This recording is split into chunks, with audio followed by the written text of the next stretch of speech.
Assalamualaikum warahmatullahi wabarakatuh.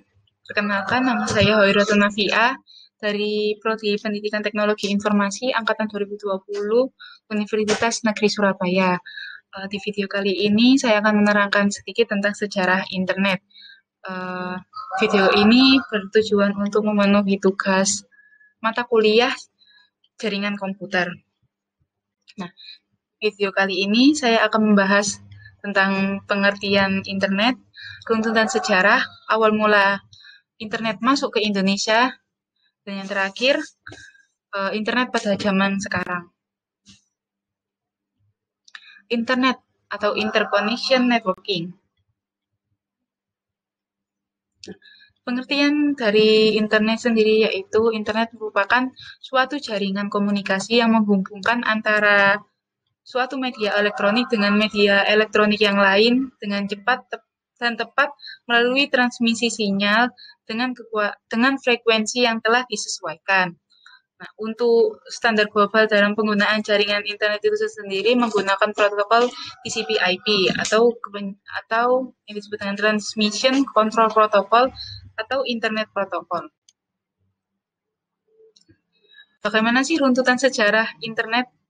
Nah, pada awal tahun 1960-an, Departemen Pertahanan Amerika Serikat atau DARPA melalui Advanced Research Project Agency atau ARPA merintis sebuah sistem jaringan yang disebut dengan ARPANET.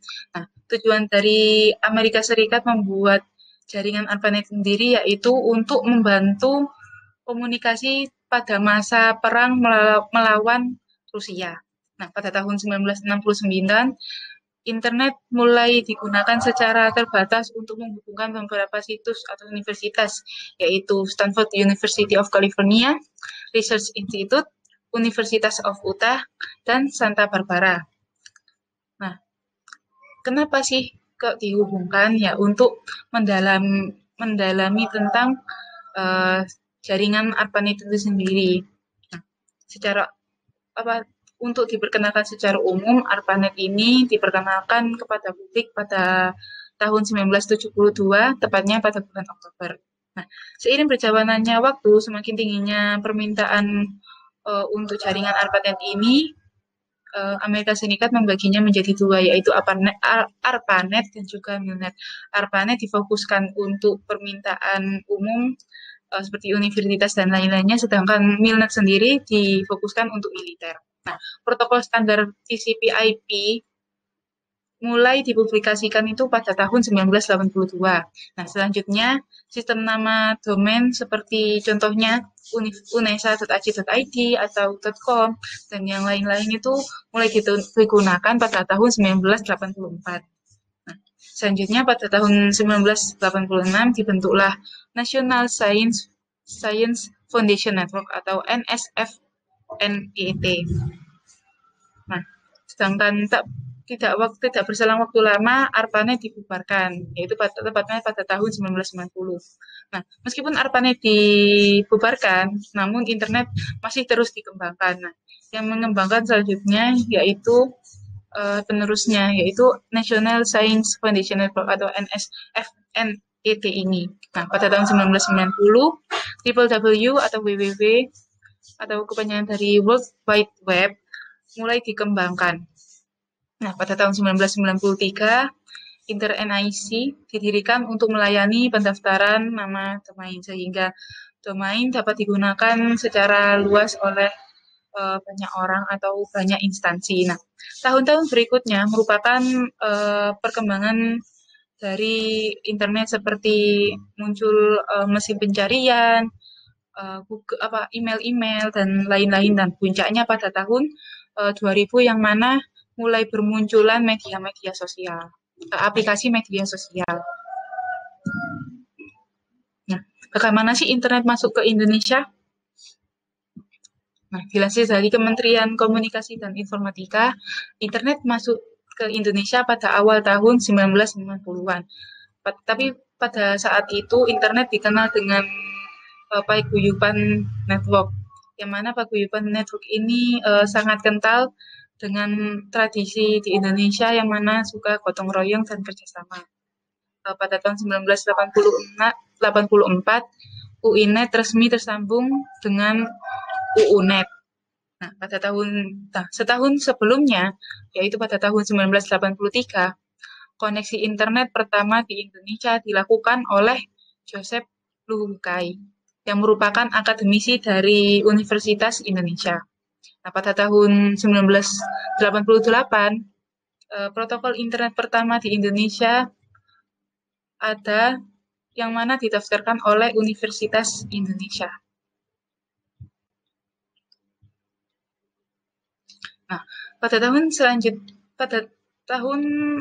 tahun sebelumnya, yaitu 1986 sampai dengan 1987, tahun-tahun itu merupakan awal perkembangan dari jaringan paket radio di Indonesia. Siapa yang pionirnya, yaitu Robby Subiakto. Nah, beliau merupakan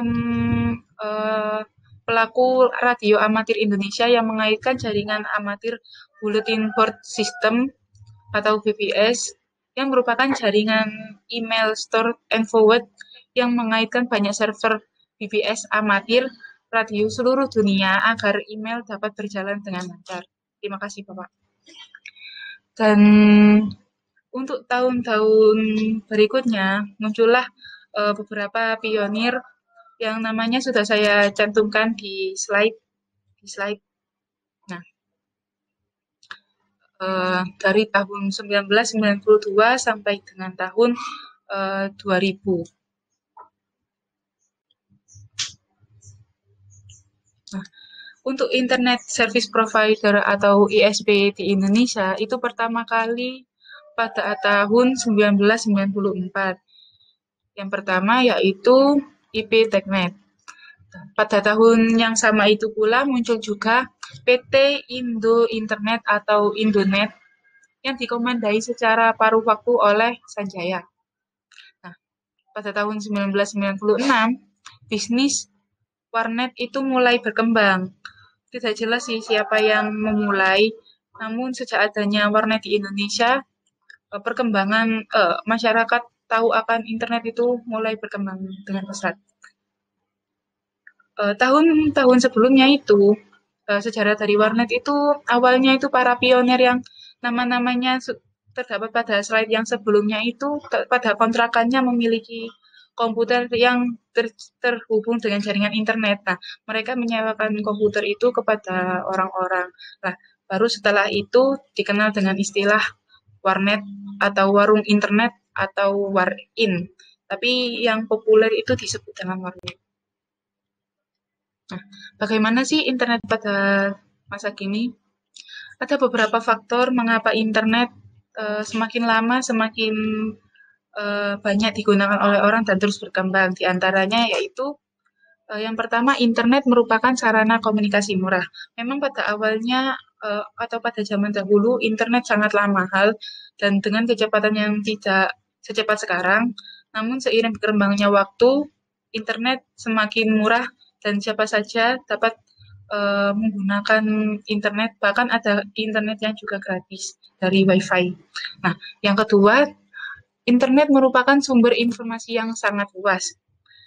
Internet membuka tantangan baru untuk berusaha. Internet menyediakan informasi tanpa batas atau tanpa sensor, dan jangkauan informasi dari internet ini juga tanpa batas. Nah, apa sih maksudnya? Informasi yang kita dapatkan dari internet ini informasi yang kita dapat dari internet itu dapat berasal dari mana saja, dari seluruh dunia. Bahkan informasi yang kita dapat pun bisa saja real time. Tapi tidak hanya real time, internet juga dapat memberikan informasi dari beberapa tahun yang lalu, selagi informasi tersebut masih disediakan untuk semua orang. Nah, dengan adanya informasi itu, informasi yang tanpa batas tersebut, sebagai pengguna kita mesti dapat memilah informasi mana yang benar dan mana yang salah. Ya, karena internet itu menyediakan informasi tanpa sensor. Jadi pintar-pintar pengguna saja untuk memilah informasi tersebut. Yang baik kita simpan dan yang tidak benar jangan kita sebarkan lagi. Nah, dengan adanya internet, kita juga dapat inspirasi untuk atau kita dapat tantangan untuk berusaha atau membuat usaha, atau juga dapat mengembangkan usaha berkat bantuan internet. Jadi dengan adanya internet dapat membantu kehidupan kita, baik dari sisi pendidikan, perekonomian, maupun sampai segi sosial kita. Nah, bagaimana internet dapat membantu kita dari segala aspek tersebut atau dari segala sisi tersebut? Nah, internet itu digunakan pada beberapa aplikasi penting yang kita gunakan saat ini, seperti aplikasi research sharing, komunikasi dan informasi, atau file atau apa saja ya, chat, SMS, WAP, VoIP, teleconference, mailing list, dan juga file transfer protokol. Kita dapat berkirim pesan, dapat berkirim informasi, dapat menghubungi keluarga itu dengan murah, itu dengan lewat internet itu kita bisa bertatap muka yang dahulunya itu kita tidak dapat melihat orang yang kita hubungi secara langsung, namun saat ini kita dapat melihat orang yang kita hubungi melalui video call, ataupun kita dapat melakukan meeting online dengan beberapa orang dalam satu waktu sekaligus, di mana saja dan kapan saja. Itu berkat perkembangan internet yang semakin pesat saat ini. Kita juga tidak perlu menunggu lama untuk menyampaikan informasi seperti pada zaman dahulu, dan biayanya pun juga dari segi biaya juga masih dapat dijangkau dari kalangan mana saja. Nah, sekian penjelasan mengenai sejarah internet dari saya. Kurang lebihnya mohon maaf. Jika ada salah-salah kata, mohon dimengerti, dan jika ada yang kurang dimengerti, bisa searching melalui internet juga, di mana internet kan dapat memberikan kita banyak informasi yang tidak kita ketahui. Nah, sekian. Terima kasih sudah menonton video saya. Saya harap video ini dapat memenuhi tugas jaringan komputer saya. Wassalamualaikum warahmatullahi wabarakatuh.